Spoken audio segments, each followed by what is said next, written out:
आज Republic day है, गणतंत्र दिवस हम मना रहे हैं। आप सभी ने देखा होगा परेड होती है और तरह तरह की बातें होती हैं, तरह तरह के फंक्शंस होते हैं। लेकिन आज मैं चाहता हूँ कि आप संविधान की ग्रेविटी को समझें, संविधान की इम्पोर्टेंस को समझें। बिकॉज मुझे लगता है कि यहाँ पर उपस्थित आधे से ज़्यादा लोगों को शायद संविधान के बारे में इतना जागरूक नहीं होंगे संविधान के प्रति। आप देखिए कि एक व्यक्ति जिसको सोशली, फाइनेंशियली और साइकोलॉजिकली प्रताड़ित किया गया हो, उसके हाथ में बागडोर दी जाती है कि वो ड्राफ्टिंग कमेटी का चेयरपर्सन बन जाए। ऐसा व्यक्ति, उसके पास में हर एक वो रीजन है कि वो संविधान को, उस कॉन्स्टिट्यूशन को अपने हिसाब से मोल्ड कर सकता है। लेकिन क्या आपने जब भी कॉन्स्टिट्यूशन पढ़ा, आपको पता चला कि वो किसी एक कास्ट, रिलीजन, किसी कम्युनिटी का फेवर करता हो? ये संविधान उस व्यक्ति की वैल्यूज और प्रिंसिपल्स को दिखाता है।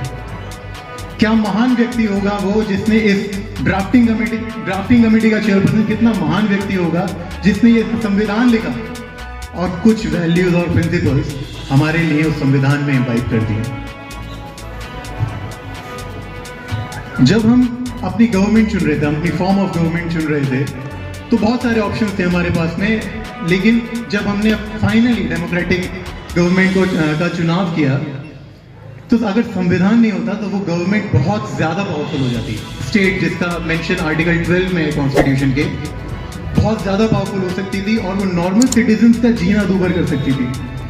एग्जिस्टेंस बहुत मुश्किल हो जाता। अब आप ऐसे में सोचिए कि हमारी कम्युनिटी के लोग और हमारा जीना किस लेवल पे वो दूभर कर सकते थे। यहाँ हम जो बैठे हैं, आज जो मैं बोल पा रहा हूँ, आज ये जो हम एक कार्यक्रम यहाँ पर कर पा रहे हैं, ये बिल्कुल पॉसिबल नहीं था। हमारा सांस लेना दूभर हो जाता।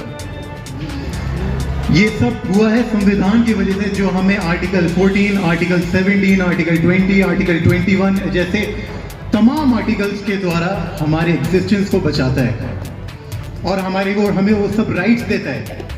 पढ़ने का अधिकार देता है, एम्प्लॉयमेंट का अधिकार देता है। कोशिश तो करता है।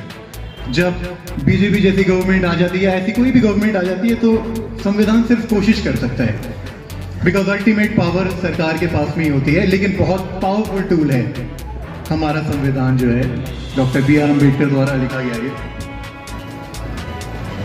अच्छा, लोग बोलते हैं, मुझसे भी काफी बार बोलते हैं कि आप किताबें पढ़ो, आप ये किताब पढ़ो, आपका उद्धार होगा, आप वो किताब पढ़ो। आपको भी काफी लोग बोलते होंगे, यहाँ पे बच्चे भी उनको बोलते होंगे। मेरा ये मानना है कि आप कोई किताब पढ़ो या ना पढ़ो, आप कोई रिलीजियस ग्रंथ पढ़ो या ना पढ़ो, लेकिन एक डॉक्यूमेंट, इतना पावरफुल डॉक्यूमेंट जो आपके एग्जिस्टेंस को बचा के रखा हुआ है, आप उसको पढ़ने की बिल्कुल भी विचार नहीं करते आप। तो यहाँ पे मंच में प्रस्तुत जितने भी लोग हैं और आयोजक हैं, मैं उनसे निवेदन करना चाहूँगा कि एक समरी कॉन्स्टिट्यूशन की, संविधान की, अगर वो सब में बांट पाएँ, स्पेशली बच्चों में हो पाए। और अगर ये कुछ काम थोड़ा सा मुश्किल लग रहा हो तो इसकी रिस्पॉन्सिबिलिटी मैं लेना चाहूँगा कि उसकी समरी मैं प्रिपेयर कर सकता हूँ, क्योंकि मैंने बहुत करीब से संविधान को पढ़ा है, मुझे उसके नुआंसेस पता है कैसे कर सकते हैं। बिकॉज वो तो बोला भी गया था कि कॉन्स्टिट्यूशन तो एडवोकेट्स पैराडाइज है, तो हो सकता है थोड़ी सी मुश्किल है। इसकी रिस्पॉन्सिबिलिटी मैं लेने के लिए तैयार हूँ। अगर मैं आपको बोलूँ कि अगर मैं आपके हाथ में एक हथियार दे दूँ, उसमें गोली है, हथियार आप कोई सा भी सोच लीजिए, लेकिन मैं उसको चलाना नहीं सिखाऊं आपको, तो वो हथियार किसी काम का नहीं है। Same thing goes for our constitution. Constitution है, ये आप सबको पता है, लेकिन उसको यूज कैसे करना है, वो काम क्या करता है, उसके पीछे की बेस, उसका बेस क्या है, ये आप में से किसी को नहीं पता। जो आपके राइट्स हैं, जो आपकी ड्यूटीज हैं, आपको नहीं पता। जब आप कॉन्स्टिट्यूशन पढ़ लोगे, संविधान पढ़ लोगे, दूसरों का भला तो शायद बहुत बाद में लोग करने आते हैं, कम से कम अपना कल्याण कर लोगे आप। तो अपने लिए ही सही, लेकिन संविधान को पढ़ना बहुत ज़्यादा ज़रूरी है। और मेरे एकेडमिक करियर में मेरे को बहुत लेट संविधान पढ़ने का एक मौका मिला, लेकिन आई एम थैंकफुल कि मुझे वो मौका मिला और मैं उस संविधान को पढ़ पाया। क्योंकि संविधान पढ़ने के बाद में I have transform to a different human being. मैं एक बेहतर और एक अच्छा इंसान तो बन ही गया हूँ। कोई अफसर बनूँ या ना बनूँ, एक अच्छा इंसान जरूर बन गया हूँ मैं।